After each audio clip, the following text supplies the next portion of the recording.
Halo guys, dalam kesempatan kali ini kami dari kelompok 6 akan memaparkan video tentang teori dan aliran filsafat pendidikan.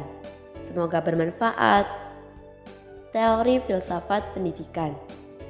Yang pertama ada teori korespondensi, yakni teori yang mengatakan benar apabila ada kesesuaian antara pernyataan dalam pikiran dengan situasi yang nyata. Elemen-elemen kunci dalam teori korespondensi meliputi pernyataan, realitas, kesesuaian atau korespondensi, dan juga keabsahan. Pernyataan dianggap benar jika ada kesesuaian antara isi pernyataan dan kenyataan. Dalam hal ini, kebenaran dianggap sebagai korespondensi atau kesesuaian antara kata-kata dengan keadaan yang ada di luar sana. Berikutnya adalah teori koherensi, yakni teori yang mengukur kebenaran berdasarkan sejauh mana pernyataan atau keyakinan bersesuaian satu sama lain. Elemen kunci dalam teori koherensi adalah konsistensi. Teori koherensi mengajarkan pentingnya konsistensi internal dalam suatu sistem keyakinan. Artinya, pernyataan atau elemen dalam sistem tersebut tidak boleh bertentangan satu sama lain. Jika ada inkonsistensi, sistem tersebut dianggap kurang benar. Selanjutnya adalah teori pragmatis, yakni teori yang mengatakan benar apabila memiliki kegunaan bagi kehidupan manusia. Untuk mengetahuinya, maka kita harus mengaplikasikan dalam kehidupan yang nyata. Dasar dari pragmatis yaitu logika pengamatan. Nah, setelah kita belajar mengenai teori filsafat pendidikan, selanjutnya kita akan belajar mengenai aliran filsafat pendidikan nih teman-teman. Aliran progresivisme. Dalam pandangan progresivisme, manusia harus selalu maju atau progres bertindak konstruktif, inovatif, reformatif, aktif, dan dinamis. Sebab manusia mempunyai naluri selalu menginginkan perubahan-perubahan.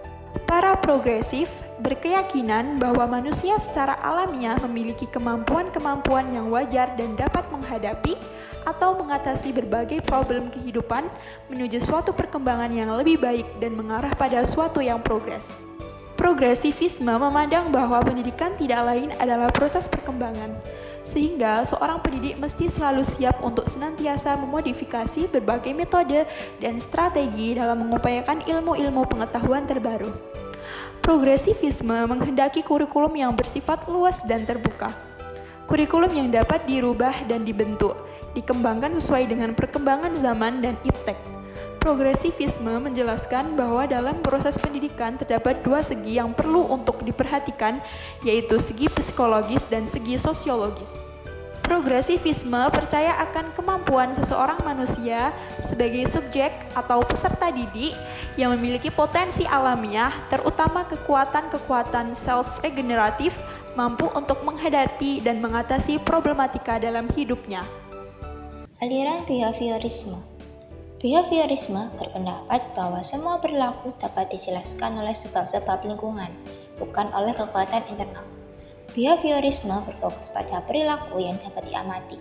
Ada dua jenis utama pengkondisian, yakni classical conditioning atau pengkondisian klasik dan operant conditioning atau pengkondisian operan atau pengkondisian instrumental.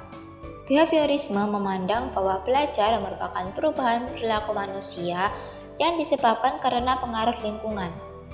Behaviorisme memandang individu sebagai makhluk reaktif yang memberi respon terhadap lingkungan. Behaviorisme mengutamakan unsur-unsur dan bagian kecil bersifat mekanistis, menekankan peranan lingkungan, pembentukan reaksi atau respon, pentingnya latihan, pentingnya mekanisme hasil belajar, peranan kemampuan dan hasil belajar yang diperoleh adalah munculnya perilaku yang diinginkan. Hingga dapat kita pahami bahwa belajar merupakan bentuk dari suatu perubahan yang dialami peserta didik dalam hal kemampuannya untuk bertingkah laku dengan cara yang baru, sebagai hasil interaksi antara stimulus dan respon. Peserta didik dianggap telah melakukan belajar jika dapat menunjukkan perubahan tingkah lakunya. Aliran konstruktivisme. Aliran konstruktivisme menekankan bahwa pengetahuan adalah konstruksi atau bentukan. Pengetahuan bukanlah suatu tiruan dari kenyataan atau realitas. Pengetahuan merupakan akibat dari suatu konstruksi kognitif melalui kegiatan seseorang. Konstruktivisme memandang bahwa belajar adalah kegiatan aktif di mana peserta didik melakukan proses konstruksi pengetahuan melalui pengalaman. Dan mengajar bukanlah mentransfer pengetahuan, melainkan membantu seseorang agar dapat mengkonstruksi pengetahuan lewat kegiatannya terhadap fenomena dan objek yang ingin diketahui. Pengetahuan yang diperoleh melalui proses pengkonstruksi pengetahuan itu oleh setiap individu akan memberikan makna mendalam atau lebih dikuasai dan lebih lama tersimpan atau disimpan dalam setiap individu. Teori konstruktivisme berpandangan bahwa dalam proses belajar, siswa yang harus mendapatkan penekanan. Siswa yang harus aktif dalam mengembangkan pengetahuan, bukan guru atau orang lain.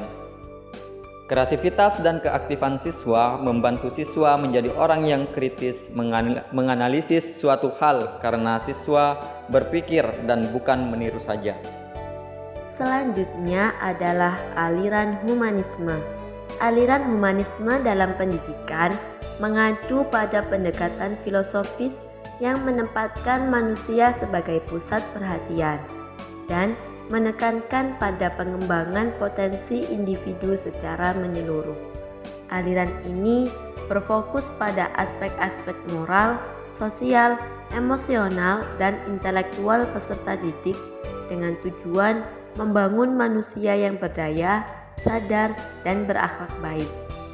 Ada beberapa prinsip dan karakteristik aliran humanisme dalam pendidikan. Yang pertama, pemahaman terhadap keunikan individu, pengembangan pribadi, kebebasan dan partisipasi aktif, keterlibatan sosial, pendidikan karakter, serta pendidikan sepanjang hayat. Dalam aliran humanisme, peserta didik menjadi subjek aktif dalam proses pembelajaran, mengembangkan keterampilan, pengetahuan, dan sikap yang diperlukan untuk menjadi individu yang berkualitas dan mampu menghadapi tantangan di masa depan. Dalam aliran humanisme, pendidikan tidak hanya bertujuan untuk menghasilkan individu yang cerdas secara intelektual, tetapi juga memiliki kualitas moral dan etika yang tinggi. Peserta didik diajarkan untuk memahami dan menghargai keanekaragaman, serta memiliki kemampuan untuk berkontribusi pada masyarakat dengan cara positif dan berkelanjutan. Sekian materi yang dapat kami paparkan, semoga bermanfaat.